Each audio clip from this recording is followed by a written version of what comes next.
Chapter 2 is the chapter we're going to be working on. Chapter 1 is really just what utensils to use. That's it. For now, I'm just using pen and paper. So we'll move on to chapter 2. And they're talking about form. This is the main problem I have with my drawings currently, is that everything is very flat. And I've been practicing Peter Hahn's book of dynamic drawing, and that's been helping. This is more of that type of thing, and I think they tell you why and how to, but they move on pretty quickly from here. Anyway, let's stick for this page, these 2 pages first, and start to draw some of these things. These 3 objects are the basis of everything. What I'm going to do is just draw a box. There's actually a website called drawabox.com. And it goes into how important it is for the basis of all your drawing. Actually, there's an exercise that I'll do with the boxes, a very specific exercise that we'll do later, like right after this. But first, I wanted to just draw a circle. How do you, if we're not shading, how do we tell that it's a sphere? I think this does a pretty good job of it. What we can do is add some lines. We can cut it, make a bowl. We can add some lines in different directions, maybe like a spiral. Yeah, you can make a head or an apple. What I'm going to do is just cut it, cut a line like that, go around the back. You can also just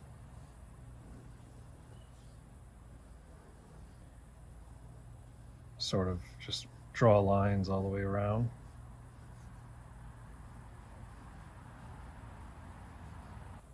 And, these kind of foundational drawings, little practices, I always never want to do them. It's a big resistance to me doing these practices, because I feel like they're beneath me. Come on, I know how to draw a circle. I know how to draw a sphere. What I found when drawing these boxes, when I was following that Peter Hahn book, is that, I really don't know a lot of this stuff. It's especially say you have a sphere and you want to put a box inside of it, or cut the sphere with a box, something like that. Well, what happens here at this when they intersect, right? What happens there? And that was really something I had to learn, and I'm not doing it correctly. Yeah, there's so much to learn.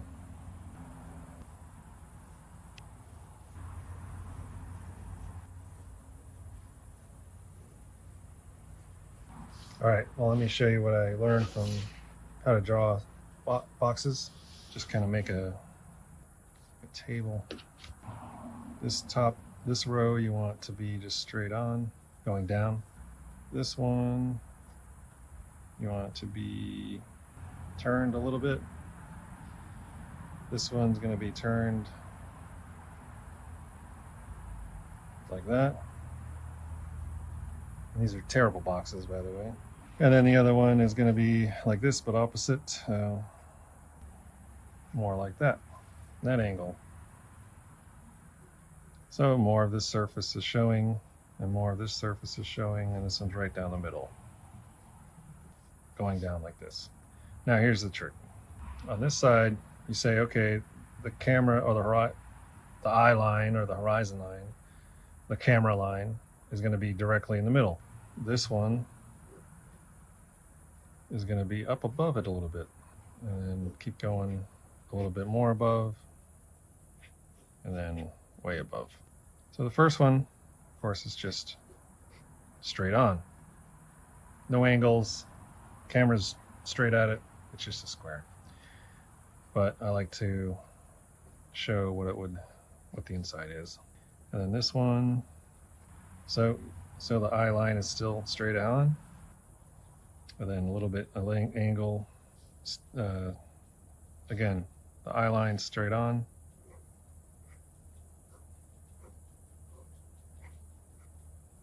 There you go. And then this one's just like that, but like more this one.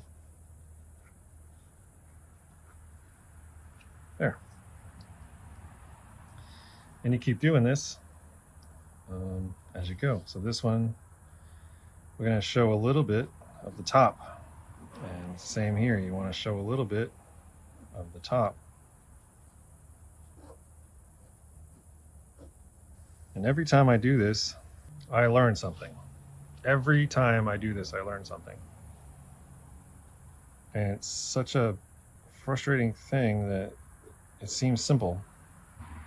And then, so this one, we're going to go up, so it's going to rotate a little bit more. So maybe halfway. It's very close, but yeah, seeing more of the top.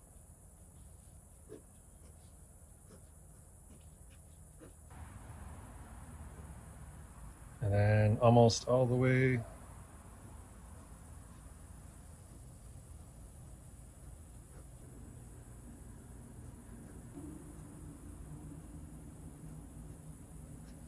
There we go. And that's just part of the practice. This I learned somewhere else, but this is basically what they're telling you to do here. Is just practice these forms over and over again in different angles. And what I'm going to do for the cylinders is just draw random lines. All right, now we have the angles that we want. Some of these can be at different angles. Different pitches.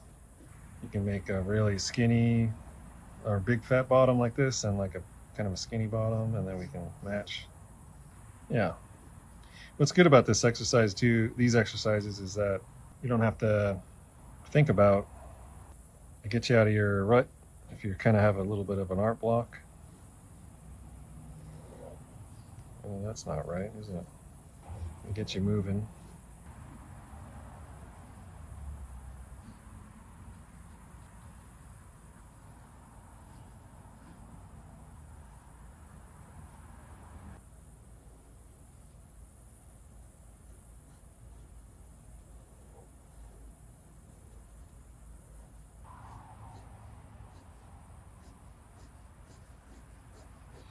There's another thing you should practice too, is just line work.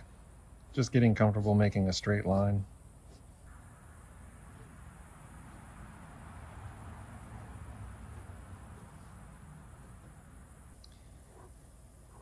This is how to draw comics the Marvel way.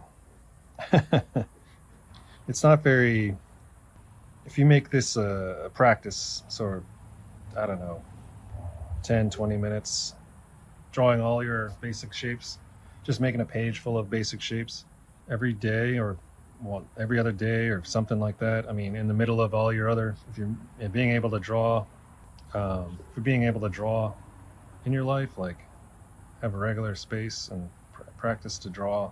This isn't that hard to do, and it kind of gets you going. It's good to get started. You don't know what to draw yet or whatever, or you don't feel like drawing. This is a perfect thing to do if you don't feel like drawing. Let's draw some circles.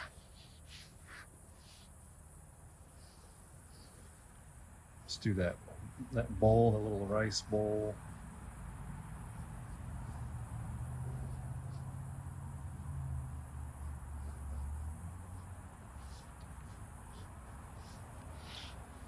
Let's draw a circle and then sort of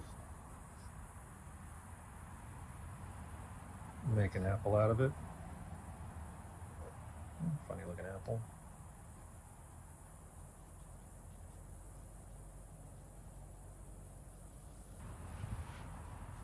And we can draw a head.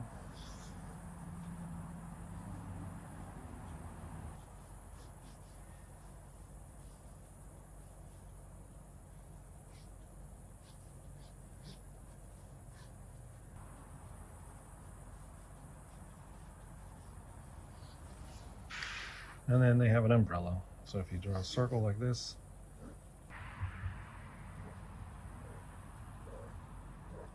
and this is like a good segue into, and then this page here is where you take these basic shapes and you're like, okay, that's an old TV. So they're saying that the square equals chair equals book, right? Equals furniture. Cylinder equals cup, whatever that is, lamp, plate, pipe. Just like this umbrella, turn the circle into this umbrella. Let's try to draw a chair. I'm gonna try to draw a chair without looking at it. Square first. The back could be here.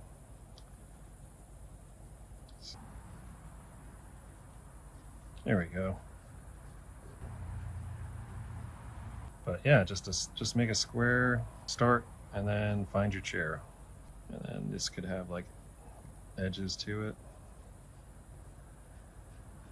Every time I draw in this 3D way right now, because I'm new to this drawing in 3D. All my art I've ever done in my life has been 2D, all about surface, all about texture, which is really fun. It's why I'm inspired to make art oftentimes, just because that's fun to me, and to make textures. But I really want to know how to draw comics and draw dynamically, draw in a 3D way.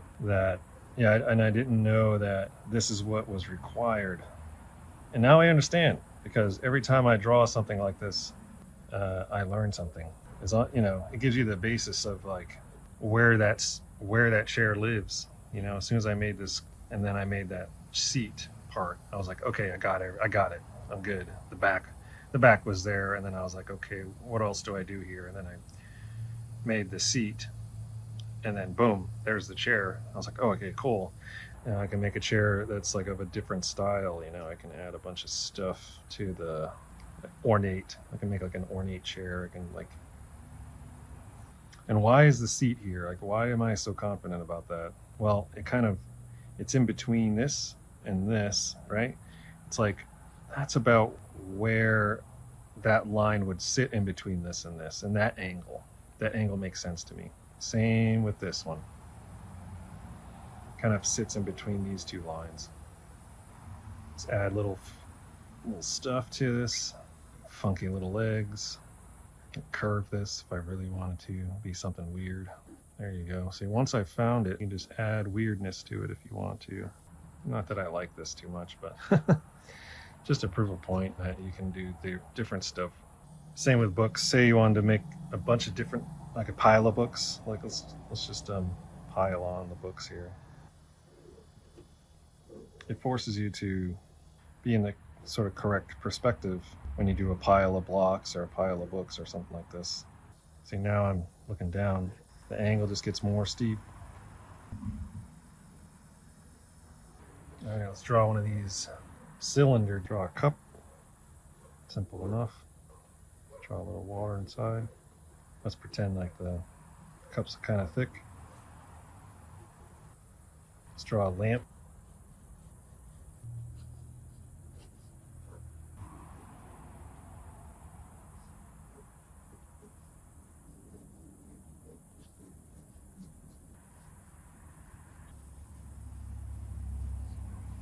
This plate, and since this kind of has some depth to it, I'm willing to bet this is an ashtray.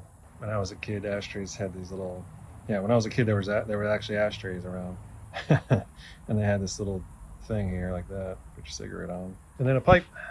Old tobacco theme here.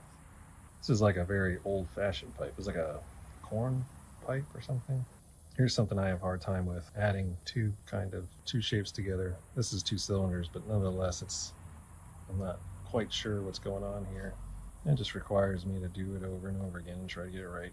Actually, this is wrong. The angle's wrong on this, so let's try it again. This is too high. The angle for this doesn't match. Look at the angle there. See that there? Doesn't match at all this. So this needs to come out this way. This is wrong. So let's just try again. Draw a cylinder. Draw another cylinder. So keep trying to make it wrong. Just match that. That looks a little better. And so since I had some trouble with this and not too sure, still have issues about how this connects to this, I'm just going to do a whole page of different. Let's do a top down. Let's do straight on profile. Let's take this and tip it up a little bit. So it's kind of an oval now, still straight on. Same with this.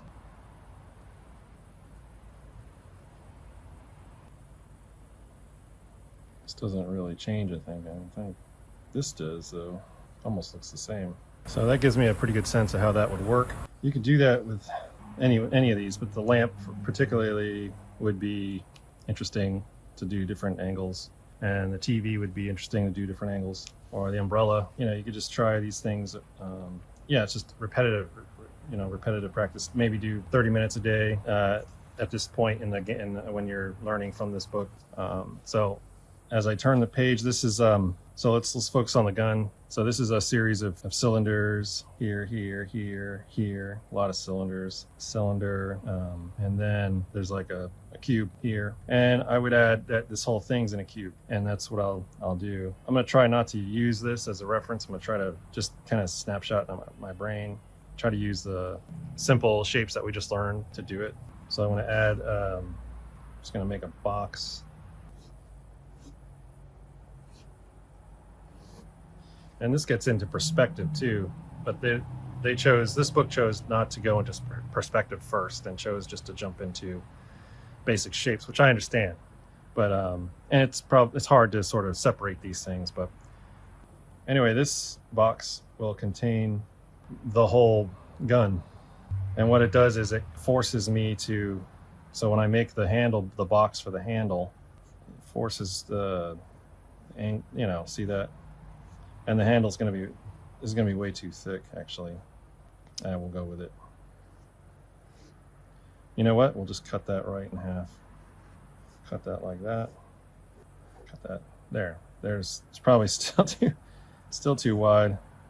And I chose to do this in pen, so this is still too wide, but we'll go with it. And then there's a box that goes on top, something like that. But see how it's forcing me to stay in this perspective? Really, it's forcing perspective to me. And then even the cylinder, like the big, where the bullets go, I don't know what it's called. Sorry. Like it's a cube. It's also a cube. Let's just build out the cube for that first. So it's like that. So we know the perspective for that. And then that's how you get your oval. You can get both ovals like that. Then to draw a connection line, now you have your cylinder. And then there's a box on top of this, or that cuts through. It helps you think in 3D is what this does. Someone like me who's always drawn in 2D most of my life, just flat. This is forcing my hand to do things I didn't know how to do.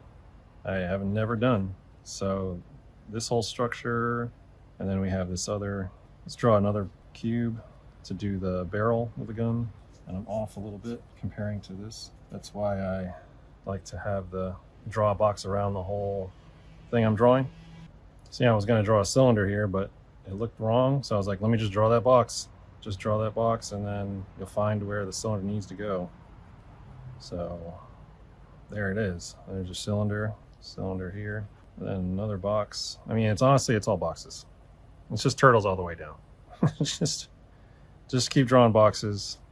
And then inside this for the handle, pretty good.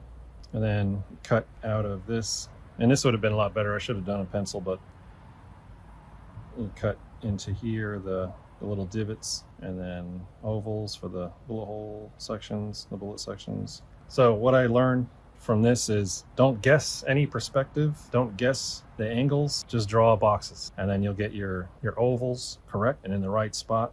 And definitely for me, I have to draw this over box, a box that just holds everything, and to get the right perspective that it's going to be in. Okay, next I'm going to do a car.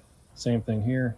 I'm going to make a box going this way to encompass the whole thing, just to give me guides. I'm going to make boxes for everything. So let's go ahead and make the box of the base of the car. I'm going to box the wheels. I keep going against my keep wanting to do it wrong. Because my mind's eye is like, this is right. And then I look at the angle like, no, it's not. There we go. We got this big fat chunky tire. Do this again, this one here. Yeah. If I was just doing it on a whim, I would get it wrong. All right, let's draw some of this car body over the top of the tire a little bit. This goes over the top a little bit. And there. All right, cut that in half.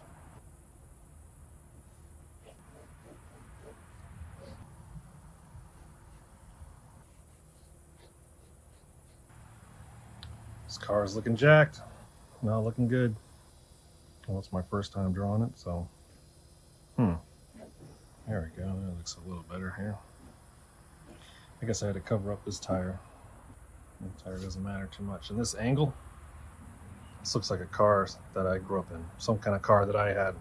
My parents had as a kid. Big box and ugly. Well, some people liked it back then. Anyway, I've made better cars, I think, but so this is something I would practice again, because I got it completely wrong. Especially that I would just do this over and over again. I would draw many cars. I would draw different cars. But for now, it's good for this video. Next is the airplane. Cool thing about the airplane is it's mostly tubes. But as I've been doing before, I'll just do this boxes first. I'm just gonna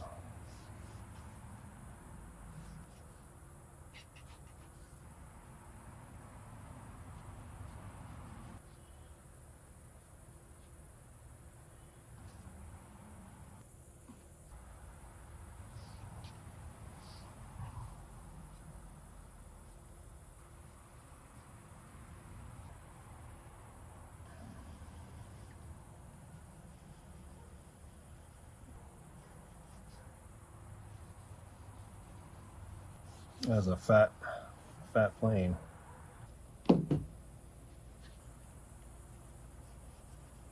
All right, and so what I would do is go over this over and over again and just keep getting it right, making a bunch of guns, doing it at different angles. And the next pages, they go right into the human figure as it relates to boxes and cylinders and spheres. I mean, I think this is rather ambitious to jump from here, and then to here. Wow. Yeah, they're just showing you, but I'm just gonna copy this using these things, and I feel like that's just the best way to do it. When you're learning anyway, just do it. So I'm just gonna draw a sphere for the head, right, and then this cube, rectangle cube, and then I'm just going to draw cubes right now. I'm not worrying about cylinders and stuff because I feel like I'm out of my league at the moment. I mean, right away it feels like something. Maybe they're maybe they're onto something. You know, it gets you going right away into a comic book, into a figure, into a dynamic figure, to feel the kind of the thrill of it. We can put cylinders on this later. I'm just trying to get the angle of it right, correct.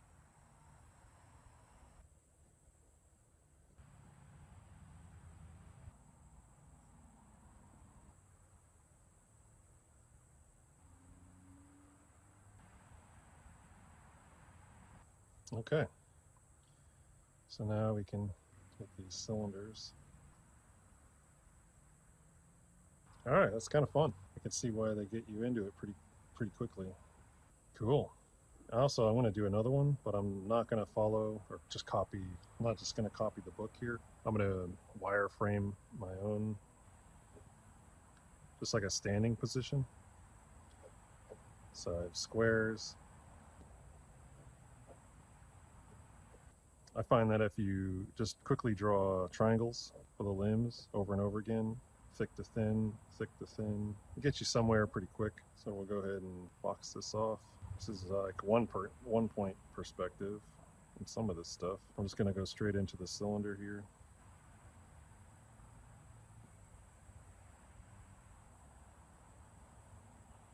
The more I draw in 3D, the more I think in 3D. All right, so let's get into what they call shading, black tones, to reinforce the feeling of dimension. Notice how the use of shading immediately gives the objects a sense of solidity. What they don't talk about is light source. I feel like it's kind of important, because otherwise why would you have these dark places? I mean, are they just assuming that we know, thinking what we should think about light source? I don't think so. Maybe it's going to be talked about later on. Probably. All right, so I think it's important to talk about it before you start shading anything. Why there's a shade there, why there's darker on one side and not the other. It's light source. Just going to draw some cubes.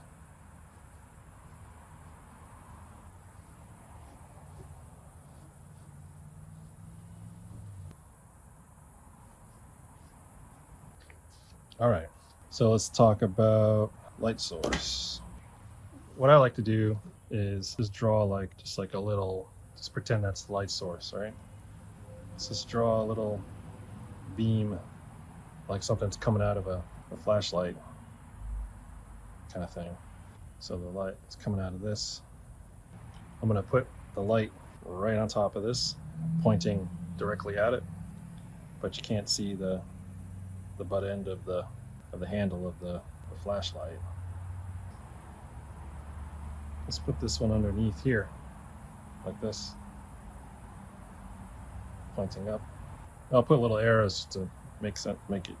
You can't see the arrow there. Okay, these will use this same light source. Okay, starting with the top left here.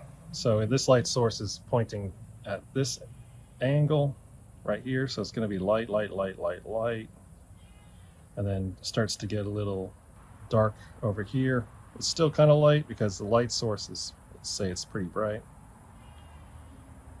And then this corner, because it's like an angle, it's going to get a lot of light too.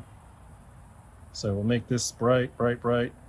Maybe on these like bottom edges we'll get some shade, but this edge is definitely going to be super bright.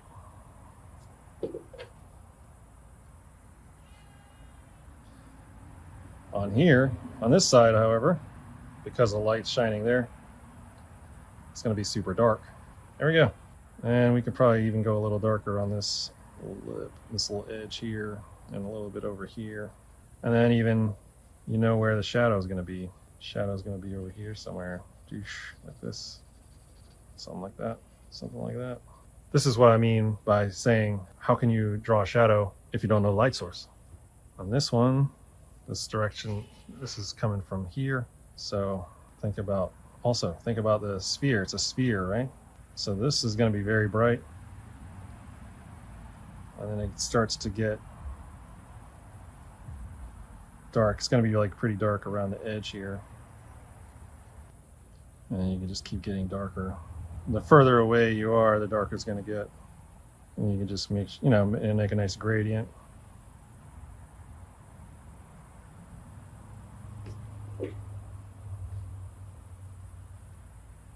There you go. Now this one is pointing up. This further edge is going to be dark. This I don't think is getting the light. We'll just make it dark. Now these light's coming from here, or is it coming? Maybe it's coming from here, right at the top. Maybe a little bit angled like that. So here's the bright. Here's the brightest. Then it gets dark. This one is going to be kind of shady because there's not going to be any light directly on it, but it's not going to be exactly in the dark because there's some light going to be bouncing off of this onto here. So I imagine in this part it's going to be kind of light. And also there's probably some bleeding light going this way too. So this will be lighter here than anywhere else on this. So let's make it darker on the edge. It's not getting much light at all over here. And this around the edge is going to be dark. All right, you get the idea. Here the light's coming from this side. So this edge is going to be dark, then gradually get lighter. And this edge pretty much just doesn't get any light. This is another light source, but right now I only know is this light source. And it's a little darker over here than it is over there. Not by much. On this one, the light's going that way. So this whole thing is going to be dark. And there might be just a touch bleeding on top, but mostly it's going to be dark. And this is going to be the darkest. So there's no light hitting it. It's in the dark. It's going to be pretty dark. Top's going to have a little light. This edge might have a little light. I mean, makes sense. If, I should have a touch of light, some kind of light. And then this one directly on top, it's kind of the same. I'm not going to do that. We just did it. And then this one is coming from the bottom. Kind of like the same kind of thing here. All the bottom's getting the light. But let's say it's peeking over a little bit. So this is dark, but there's a little bit of light on the edge. This is also going to be dark, but it might be a little light because it might be a little light peeking out. That means this edge is going to be darker. This edge is going to be darker. Get lighter as you get to the bottom. This one should be pretty simple. This doesn't get any light at all. And then this one, this is directly pointing at the box. So right here is going to be very, very bright. Right here is going to be very bright. This whole thing is going to be very bright. Let's make this clear. There we go. This, I bet you, it's not getting any light at all. Heavy shade. And then right here, I think probably is some bleed over. Some light just kind of bleeds over because it's so close, but it's not direct. Cool. So now you see, that's why we need to know where their light direction is coming from. And they don't talk about that here, but they probably will later on. I don't know. They have their method to their madness. Here they're doing something clever. This is an exercise where you take a comic book panel, elements from comic books, and you break it down into its basic forms. And they don't talk about actually drawing or doing it yourself. They just wanted to point out these things to you. What I'm going to do, I think, is actually draw them. Not these. I have a comic book that I picked up recently. It's pretty good. I like the art in it. So yeah, I'm gonna grab a couple of these scenes, and this scene is good. So of course there's a horizon line. Okay.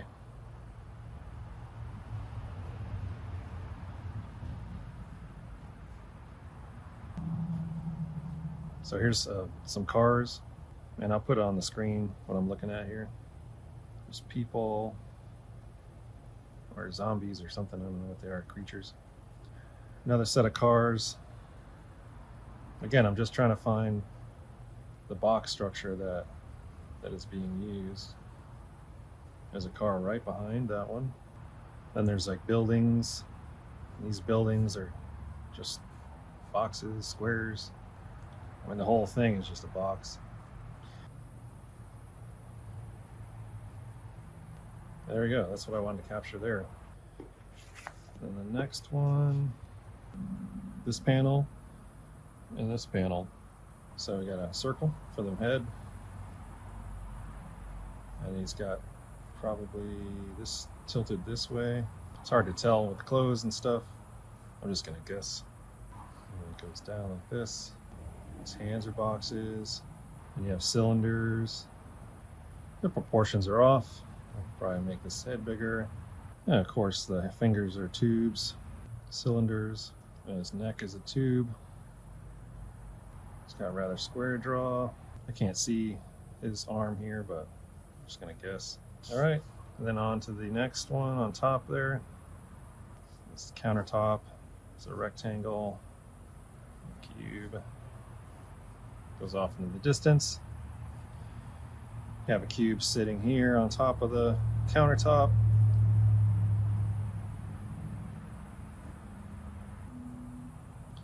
We got this arm cube here.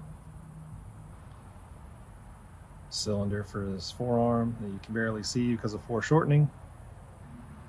And you make this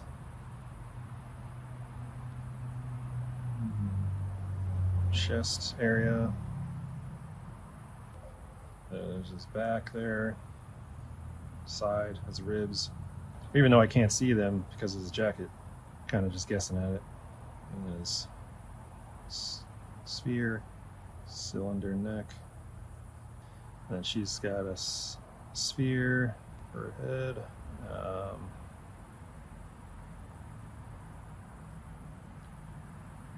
I'm just gonna make like that.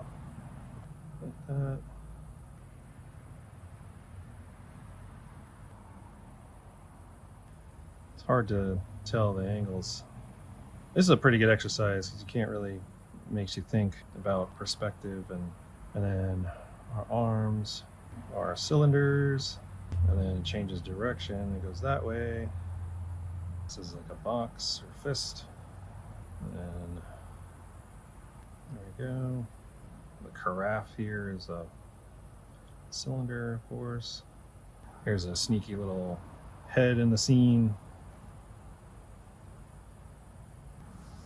That's what this section is all about. Just copying from comics. It's a pretty good exercise. You know, I learned, you learn about how to look at the forms, really take, look at it in a way that you're not normally looking at it, especially when you're just reading it.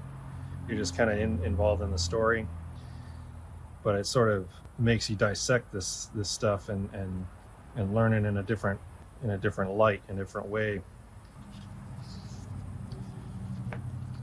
Next will be chapter 3, perspective. Perspective's hard, but I'm gonna just do it their way and see where we go. Hope this helped, and like and subscribe. Thank you.